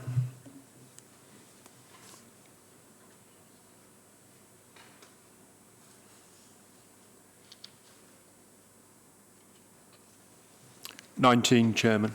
20, Chairman, sorry. Any abstentions? Should be 3, Chairman. Okay, can't see any there. Right, so that would say to me that Councillor Risby has it. Thank you. Sorry, Councillor Pond. Chairman, this is a committee I sat on behalf of the County Council for many years, nearly 20. And I think you will find it is an observer member from Epping Forest, only because it is not, Epping Forest is not a health authority. And I will say, whoever is appointed to it will soon know the meaning, an alternative meaning of the word brute, which is the Barking, Havering and Redbridge University Hospitals Trust, which takes up quite a lot of the time of that committee. Thank you for that. I think, do we note that? Do we note that? Noted, Chairman, and can I thank Councillor Pond for his understanding of that committee, as I've sat on many health committees over time when I was in the deputy role at Adult Social Care and Health. So I appreciate his comments. We move forward. Of course, the Roding Valley Meadows, that can only be Councillor Murray, who does a sterling job there and does some of the best photographs that I've seen of the Roding Valley.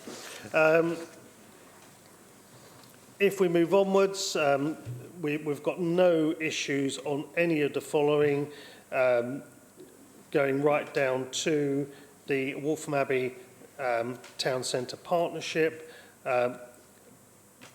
I think with some of the Town Centre partnerships, I'm not sure how validated they are these days. Some are very active, some are different, and of course the arrangements with the district councils have changed as well. So if we can take those as all being agreed. Thank you. We then move on to voluntary action Epping Forest, which is Councillor Nigel Bedford. Can we take that as being agreed? Roll, gunpowder mill, and making sure that we get regular Full councillor report. Councillor, we haven't got a name in there, but can I put down Councillor Jean Lee?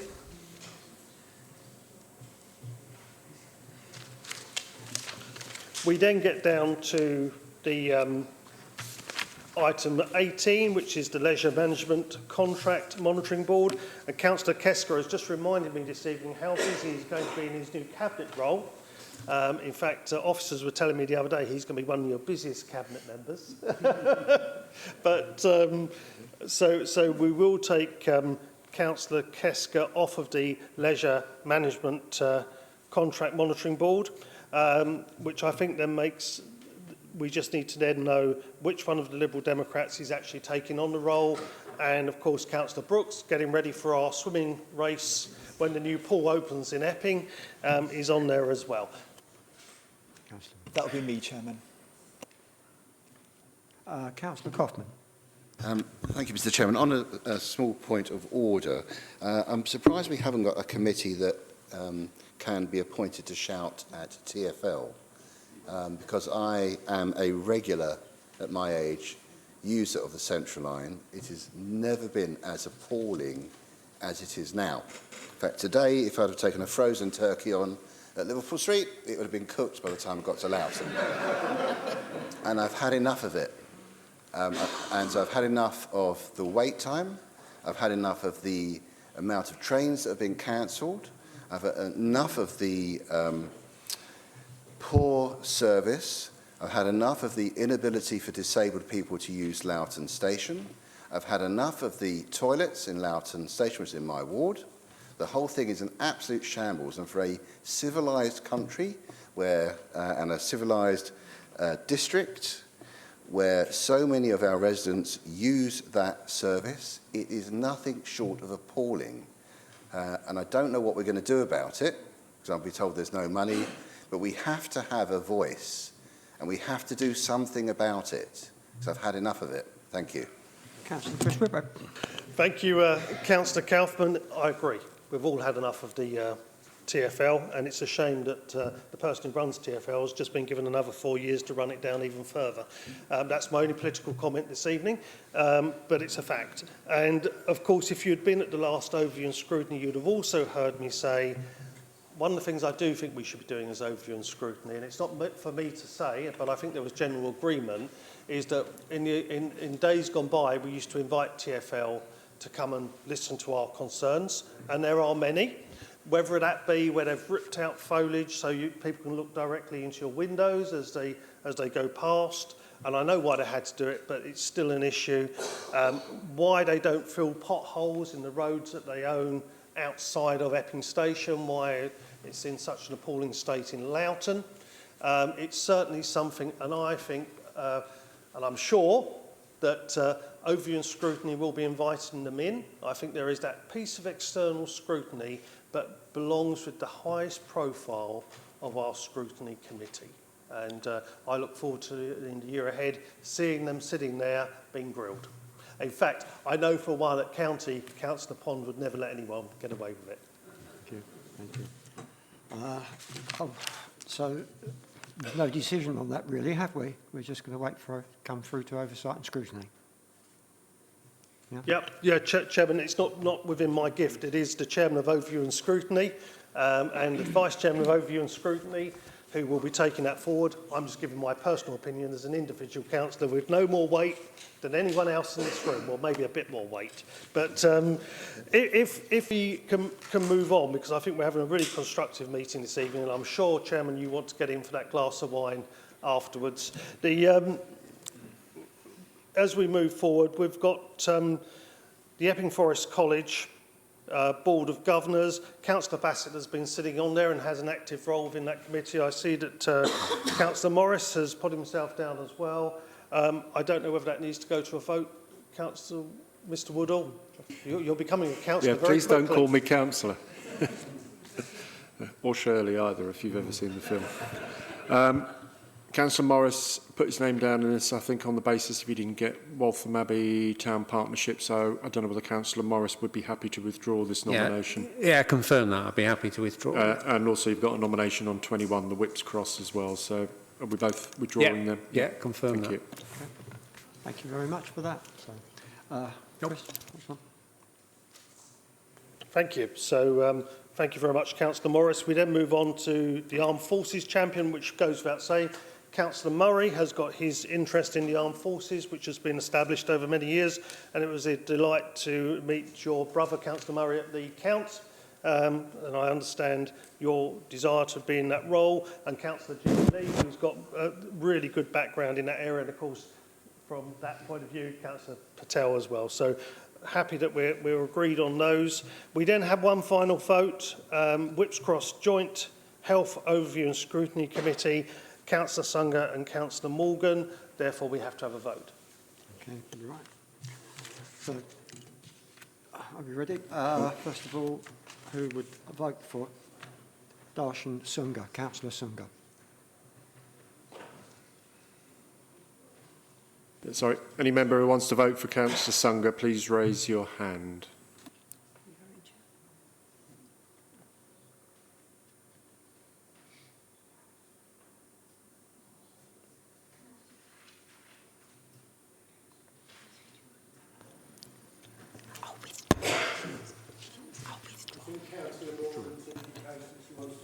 I'll withdraw. I'm quite happy. I volunteer as a chaplain there anyway, so I hear lots of things that goes on. Thank you. In that case, no need for a vote then, Chairman. Thank you. Okay, right. Thank you. Thank you, Councillor Morgan. And then finally, I've just got the appointments held by officers, which is delegated, and appointments held by officers, organisations carrying out regulatory and non-executive functions. If I can just take those as being agreed, then I think I've dealt with the appointments panel for this year. Thank you. We have a couple of recommendations outstanding. Number 4 was for noting, so it's the people who are authorised for nominating substitutes from the 3 main groups, Conservatives, Lib Dems and LRA. And we also need to agree the reappointment of Wyn Marshall on the Community Scrutiny Committee as well. That is constitutional. If we don't agree it here, then you can't sit on the Community Thank you very Scrutiny much, Committee. Mr Woodall, and for correcting me and putting me back on track, because I was so excited at finishing the parts that may have required a vote. Members, can we just agree recommendation 4 and then recommendations that relate to Mr Thomas Marshall in order that we can go about the business of the council? If we can take those as being agreed, we are done and dusted. Thank you. Thank you very much. I think now that brings us to the final exclusion of public and press. Oh, no, it doesn't. One more thing. We've got to council meeting dates for 2024, 2025. Our scheme of delegation. And the scheme of delegation. Gary Woodall. Yeah, thank you, Chairman. Just a quick, brief explanation on items 10 and 11. They are here not because there have been any changes either to the scheme of delegation or the council meeting dates, although we may have an extra council meeting date coming up in August. They are here because the Constitution says we must agree them here, even though we did actually agree the council meeting dates back in December. So if you agree them, Chairman, then we can move on. Councillor Pond.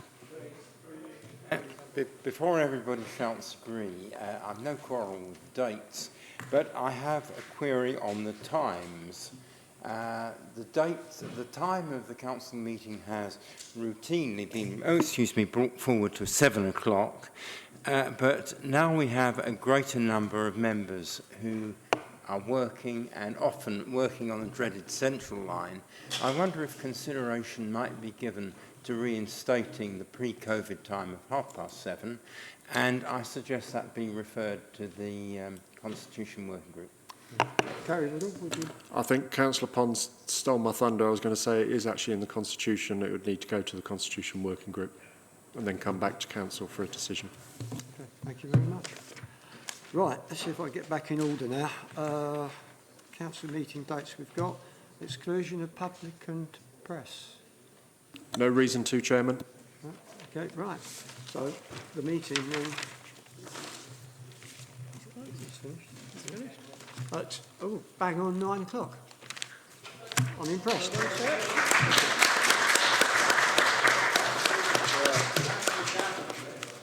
Chairman, Can you sign that, please? That's Oh, that's the, what you